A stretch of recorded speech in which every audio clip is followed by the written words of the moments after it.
Hello and welcome to Wisdom Trek. This is Guthrie Chamberlain, and I'm your guide to wisdom and creating a living legacy.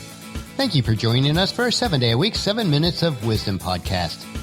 And yesterday we discovered how our beliefs affect our decisions, which affect our outcomes.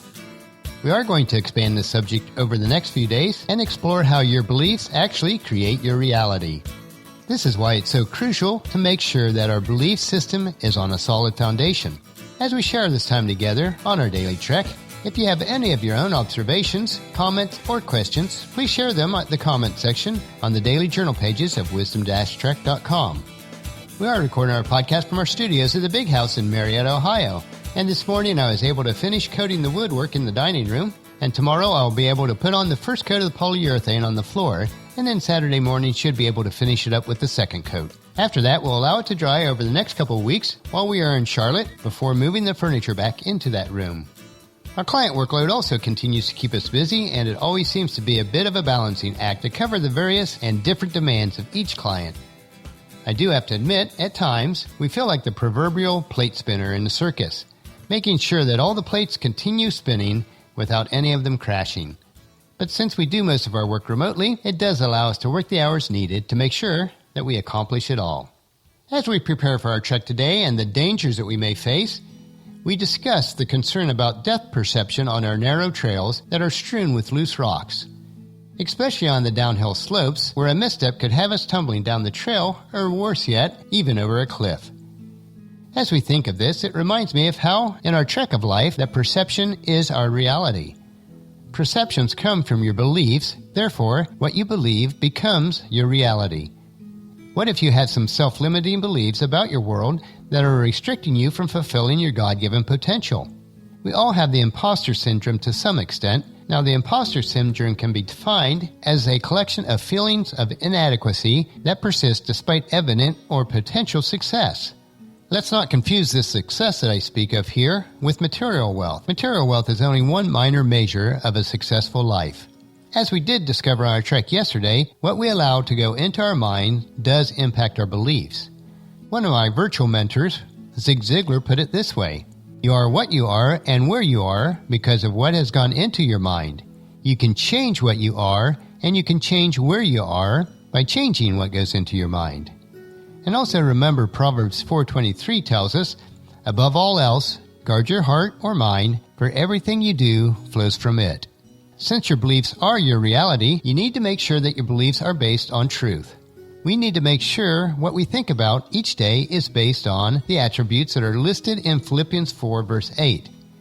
And it says this: and now, dear brothers and sisters, one final thing. Fix your thoughts on what is true and honorable and right and pure and lovely and admirable. Think about things that are excellent and worthy of praise.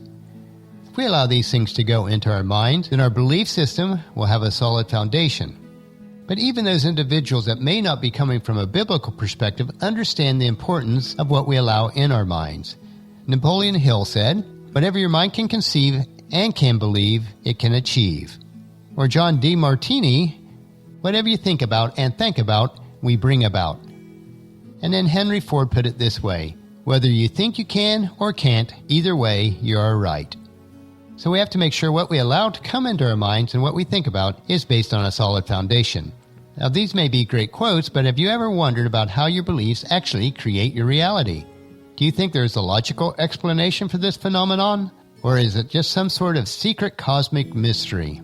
Now, if you cherish the ideals of a secret cosmic mystery, then you might as well stop listening right now. Why? Because I like logical explanations, and that is where we are heading. And we'll actually cover 5 parts over the next 5 days. But it all starts with part number 1, what we believe to be true. Your personal beliefs may play a huge role in how you view your own life. Your estimation of your successes and failures will depend entirely on the framework of your personal beliefs. Your beliefs provide a structured process through which you evaluate everything in your lives. You depend on your personal beliefs about reality, on how to interpret the world around you according to your observations and experiences. There are 2 major components or aspects that contribute to your personal beliefs: an emotional component and then a logical component. So we'll look at 4 steps today. The first one is beliefs are the blending of logic and emotions. In some cases, a belief starts out much like a theory. Assumptions are made based on the logical observation and deductions. In other cases, new beliefs grow out of an emotional viewpoint that seems to be supported by logic. It is the blending of these two major components that form the structure of your personal beliefs. Through the windows of these beliefs, we try to make sense out of the things that are going on around us. We also use them to form assumptions about probable future results. The second point is, beliefs are accepted as facts. Once established, beliefs are accepted as a fact and they are rarely subject to scrutiny. They become our personal operating system. Much like the operating system on your computer, your beliefs control how you sort and file every bit of input data. Everything you see, experience, think, and feel is adjusted to fit your beliefs. In other words, your version of reality is the creation of your beliefs. Your personal operating system disassembles and then reassembles all input data to conform what you believe. The third point is, beliefs become a subconscious process. Many of your beliefs were established in childhood, and you may have outlived their usefulness. Others are left over from situations or circumstances that are no longer relevant. And why is this important? Well, imagine trying to run your current software on an ancient version of Windows or some other obsolete operating system. The results would not be very satisfying. The same could be said of an obsolete belief system that are still influencing how you evaluate everything in your life. And the fourth point is, beliefs need to be upgraded. As you learn and grow, many of your former beliefs will no longer serve you. They have outlived their usefulness. And later this week, we will look at some effective techniques for upgrading your beliefs. Before we get to that, it is important to understand how your beliefs impact your current perspective. And that's what we'll look at on our trek tomorrow as we discuss the internal map of your reality. A question I would like to ask you today is, what role do you feel your beliefs play in your reality? If you'd like to leave us a comment about this, please do so on today's journal at wisdom-trek.com. And as we started down the trail of reality today, it leaves us with some thoughts to ponder. So join us tomorrow for another day of Wisdom Trek, Creating a Legacy, as we will study your internal map of reality.